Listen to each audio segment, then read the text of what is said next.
Hey, hello, my name is JoJo and welcome back to my channel. Or if you're new here, welcome. As you can see, if you've been following for a while, I am back in my apartment. I have been back for a few days now and I have just been getting ready to start the second year of my program. I can't believe that I'm literally starting the second year of my program in like a little over a week. Yeah. Oh my God. Classes start in a little over a week. Wow. Okay.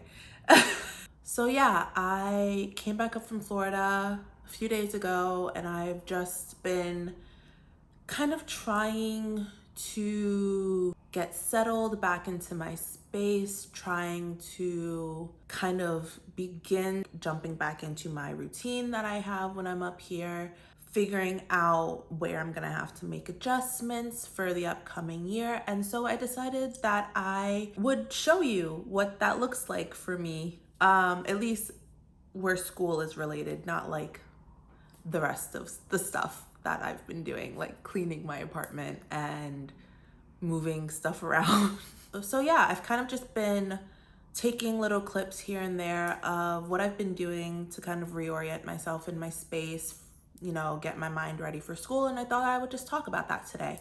Ways that are helpful for me to kind of reset before the start of the academic year. Hopefully some of these are things that you may do that could help you get ready for the upcoming year if you have school. And yeah, let's get to it.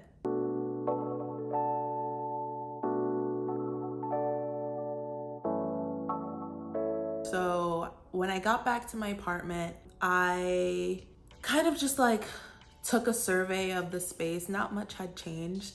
My apartment isn't that big. So not much had changed, but I kind of just took a survey of like my main like spaces of where I do work. So obviously my main space that I do work at when I am at home is my desk, which is behind me. And I realized when I got back that my desk is actually very cluttered. And I don't know about anyone else, but I am someone who cannot work, or at least I don't feel like I work productively when I am surrounded by clutter. I tend to get distracted by the clutter and then I start cleaning and then by the time I'm done cleaning, I am too tired to start working again. I really don't know when this clutter got there. It kind of just accumulated over the months. And then when I went down to Florida, I kind of just left it there. So I decided that one of the first things I was gonna do when I got here was do my best to declutter at least the top like desk area of my desk, like the actual working space. I just needed to feel less congested while sitting there. So as you can see what my desk looked like before, I had my books from the previous year all on the top shelf. I had a bunch of like pens and pencils and markers and highlighters all over the desk. All my makeup, my makeup case was on the desk. My makeup cases, I should say, I have two makeup cases. I have a lot of makeup. Both of my makeup cases were on my desk because I do my makeup at my desk in the morning times, because I don't have enough space for an actual makeup vanity in my apartment. And then down below, I had more books and my printer and some cords. And yeah, I just wanted to do my best to declutter and organize all of that. And so that's what I did. I cleared off the books off of the top shelf. I moved my makeup cases over there on the main desk. I was about to say the main desk level. On the main like desktop area, I moved some of my books down there and then I got rid of most of the pens and pencils and markers that were on there and kind of just kept a few of them. And I got some new clear acrylic like pen holders, just because I felt like it made the space look less cluttered and feel less cluttered. And so I've just kept a few up there that I need. And then I also got a clear acrylic stand for my laptop. so that when I'm working on both of my computers at the same time, my laptop is elevated to the same eye level as my computer. And then also I have more space on the actual desk in case I have to have like a notebook out or something. And then yeah, down below I kind of wasn't able to do too much because I actually have nowhere else to put the books. So I kept most of the books down there. And I just kind of got rid of all of the cords as best as I could and just like rearranged it so it looked a little nicer. So yeah, that is what I did with my desk. So the next thing that I decided to do was take advantage of an extra space that I have and kind of turn it into a little, I guess, like extra working space. Like I said, my apartment is fairly small. The only space I really had to work was either at my desk or sitting on my couch. I am someone who doesn't like to do work while I'm laying down in the bed or when I'm in my bed, period. I like to reserve my bed for rest and relaxation. That was actually something that I learned in therapy a few years ago, is that when you start doing work in your bed, it can kind of manipulate your brain into thinking that when you're in bed, even when you're not working, you're supposed to be working. Like it creates that, it creates that connection in your brain that bed means work, and it can interfere with like sleep and rest. And I am someone who has fairly bad nighttime anxiety in general. So anything I can do to limit the anxiety that I feel while I'm going to sleep, I do. So I avoid doing work in my bed at all costs. That means that the only real space I have in my apartment to do work is either sitting at my desk, which gets very monotonous and tedious at times, or in my couch, which again, same thing. I just hate sitting in my couch to do work. I don't know why. It just doesn't feel comfortable to me. So I have a balcony attached to my apartment, but since I moved in, I had not used it. I hadn't put any chairs or anything out there. I hadn't really gone out there, period, because it's just like an empty balcony. So I decided to take advantage of that space, and I am trying to slowly turn it into like a second area of my apartment where I can sit and get work done. So I wanted it to feel as calm and relaxing as possible. So as you can see, before I did anything to it, it was just a regular old concrete balcony. But I went to Home Depot and I got some fake grass rugs to put out there. And then I also got a little patio set from Walmart that is really, really nice, super sturdy. I love it, and put that out there. And so now when I get tired of doing work at my desk, I can go sit outside when the weather is nice and do work out there. I also have a little bit of extra room on there in case I want to just get up and stretch or just stand up and look out and kind of just enjoy the fresh air. There's still a few more things I want to add. I want to add a few more plants out there. I have my one little avocado tree out there that I've been trying to grow for the past like year. But I want to add more plants out there, and then also some like ambient lighting for nighttime. And yeah, that's my little balcony space now. I really like it. Apart from my desk and my balcony in general, I just kind of cleaned my apartment from top to bottom. I reorganized some of my drawers. I reorganized my closet a little bit. I just like to start the school year feeling like my apartment is in order. I don't like my apartment to be messy, period, but particularly at the start of a new semester or the start of a new school year, I like for my apartment to feel organized. That way I'm not like already feeling like I'm starting off the year a mess, you know? So that's pretty much what I did there in my like actual apartment space. Moving on to like mental preparation, one of the things that I started doing last year was I created a self-care planner for myself, which is basically just like a list of things in various categories that I either already do or want to be doing on a regular basis so that I can make sure that I am taking care of me and not allowing school or work to impede on my mental health and me taking care of myself. And I actually got this idea from a colleague of mine who was in a training with me and put this idea out there as something that she does to help take care of herself. And I was like, oh, that's a really great idea. I should start doing that. So shout out to her, because I find it very helpful. So basically what it is you come up with, whatever categories you feel are important to you. So on my self-care planner, I have 6 categories. They are time management and preparation, stress management, health, social support. Sorry, it's up there. I have to look at it.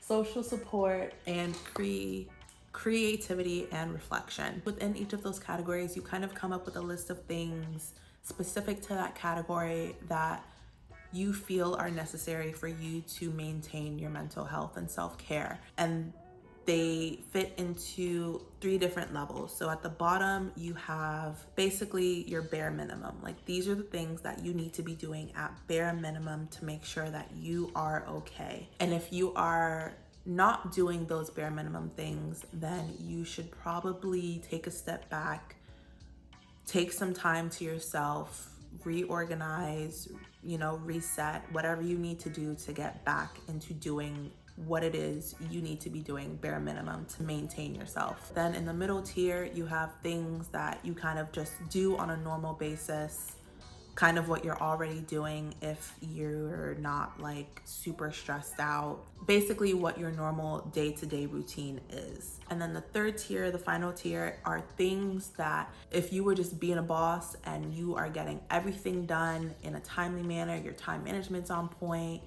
you have extra free time, then these are things that you want to try to do when you have that extra free time. So basically it's like a progression list of helping you keep track of kind of where you are in each category. So let's say, for example, my bare minimum in terms of health is I need to make sure that I'm eating 2 to 3 meals per day. This is my bare minimum because I know that in the past I have gone days at a time without eating a meal and not realizing it because I am so stressed out about school. And then that just makes my health absolutely decline. And so I know that bare minimum, I need to make sure that I'm eating 2 to 3 meals a day. If I'm not doing that, there's a problem. Similarly, for stress management, my bare minimum is I am in bed by 11 p.m. I am not someone who can stay up till all hours of the night getting work done, because then the next day I am a zombie, I am miserable, I'm useless, I get nothing done. So 11 p.m. is my cutoff. After 11 p.m., it's bed. So those are just a couple of examples from myself of how you can use these tiers to make sure that you are not spreading yourself too thin. But also a really good way to keep track of when you are doing a kick-ass job. And also at the bottom of my self-care planner, I kind of just added a little section for a weekly affirmation. I just write down an affirmation for the week, depending on how I'm feeling when I wake up on Monday. And I just read it every morning before I start my day, as kind of like a little boost for myself. Something else that I haven't done before, but that I decided I wanted to do this year, is to set some goals for myself for the semester. I was gonna set goals for the entire academic year, but I was like, Jojo, you're getting a little ahead of yourself, one semester at a time. So I decided to set a few goals for myself for the semester. And these goals can be pretty much anything you feel like you wanna work towards. But for me, my goals this semester are specifically related to my research, because something that I noticed for myself last year is that when I start to get really busy and overworked, one of the first things that I kind of let fall to the wayside is my research, and I don't want that to happen anymore. I want to make sure that I'm staying on top of my research, that I am making progress, that I am moving forward in my timeline, because the last thing I want to happen is for my 4th year to get here and I realize that I am so behind on my dissertation that I'm going to have to end up working on my dissertation and be on internship at the same time, which I've heard is very difficult. Almost every senior student I've spoken to has told me that one of my main goals should be to get my dissertation done before I go on internship, because doing both at the same time is just too much work. So I'm gonna listen to them, and I have created a very rough timeline for myself. So a lot of my goals for this semester are related to continuing research for my thesis and getting, submissions in for journals and conferences, and also to make progress on my dissertation. And then because I'm getting closer to the start of the year and I have pretty much like a very rough idea of what my schedule is gonna look like in terms of classes and when I'm gonna be at work, I pretty much already started doing some preliminary calendar blocking.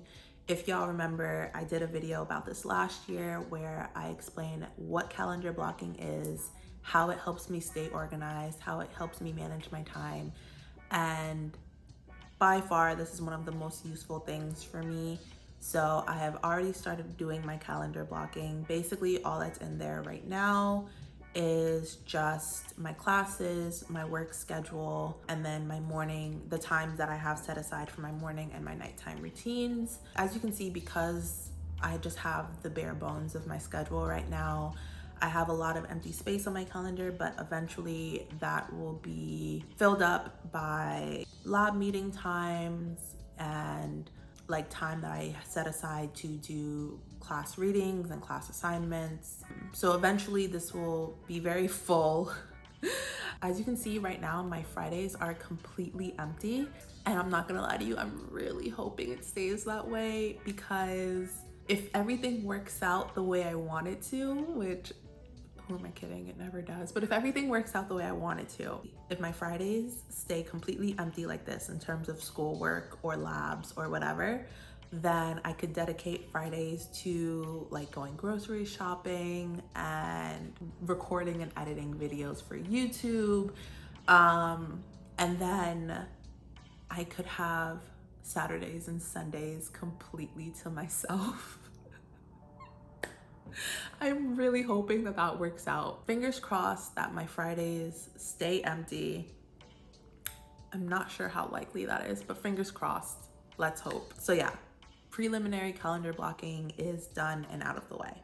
And then last but not least, I am a stationery girly. I love new stationery. I really had to fight myself when I went to Walmart to not buy a new set of pens and highlighters that I don't need, because like I said, I have so many already. But I did cave a little bit and I bought 2 new journals that are very pretty. I like them a lot. I saw them and I just couldn't like not pick them up. So I got 2 new journals, one for myself so that I can continue my nighttime journaling, and then one new notebook for taking in-session notes with my clients, because the one that I had from last year was very small, so it's pretty much full already. So I just bought a new one to start fresh this year. So yeah, that is pretty much what I have done to get ready for the new school year. For my second year in my, I'm gonna keep saying that until it feels real because it still doesn't feel, I still can't believe I'm already starting I feel like I just started first year like 2 days ago. So I'm gonna keep saying it until it feels real. I am starting my second year of my program, and these are the things that I have done to put myself in the mindset of starting my second year. So hopefully these are some things that you can do to help start preparing for your new school year. For those of you who are starting first year in the program, oh my God, congrats. It's very exciting, it's very nerve-wracking, but you're gonna do amazing. For those of you who, like me, are continuing on in your program, also congrats. You made it, we made it, we're still here, we're still trucking along, and we're gonna kick ass this year. So with that being said, thank you for watching, especially if you made it all the way to the end. I truly appreciate it. Leave me a comment down below if you have any questions or suggestions for future videos. I have a few ideas of some content that I want to put out this semester, but if there's anything specific that you want to see from me, let me know down in the comments. I take suggestions very seriously, and if I feel like it is a video that I can do, I will do it. I've already done a couple of videos at the requests of subscribers, so please, please, please, if there is a specific kind of video that you want to see, let me know down in the comments, and if I feel like I can do it, I will do it. But yeah, as always, like, comment, subscribe, and click that little notification button so you don't miss my next upload, and I'll see you in my next one.